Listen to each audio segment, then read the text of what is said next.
Depuis plusieurs années, j'ai essayé de me libérer de la peur du regard de l'autre. Et j'ai constaté que plus je luttais contre cette peur, plus elle s'amplifiait, car je lui donnais trop d'énergie. Et donc j'ai essayé une autre approche. Donc au lieu de lutter contre cette peur de regard de l'autre, j'ai travaillé sur l'amour de soi. Donc au lieu de me concentrer sur l'autre, je me suis concentrée sur moi-même. Parce que quand on s'aime profondément, inconditionnellement, automatiquement, on ne donne plus trop d'importance à ce que l'autre pense de nous. Et se libérer de la peur du regard de l'autre devient une conséquence à l'amour de soi et non plus un objectif à atteindre. Et donc moi, tous les jours, je me regarde dans la glace, dans les yeux, et je me répète, je t'aime Haïfa, je suis fière de toi et je suis là pour toi. Même si personne n'aime ce que tu fais, moi je vais continuer de t'aimer inconditionnellement. Même si tu échoues, même si tu rates, même si tu fais des erreurs, et que tout le monde te critique par rapport à ça, moi je serai fière de toi parce que tu as osé essayer.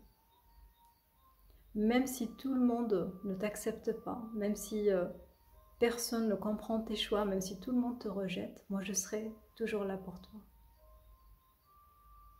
Et quand je me répète, je suis là pour moi, je me rends compte que finalement c'est la chose la plus importante. C'est la seule chose stable et solide sur laquelle j'ai du pouvoir.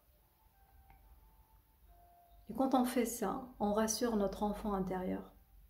Car au final, c'est cet enfant qui est en nous qui a peur du regard de l'autre, qui a peur d'être rejeté. Mais quand tu répètes à cet enfant intérieur, je suis là pour toi, et quoi qu'il arrive, je vais t'aimer, ben, il n'aura plus peur. Il n'aura plus ce besoin d'approbation de l'autre et d'être validé par l'autre. Moi, grâce à ce travail, j'ai réussi enfin à publier mon premier livre, alors que je l'ai écrit depuis 2018, mais j'ai pas osé le sortir parce que j'avais peur.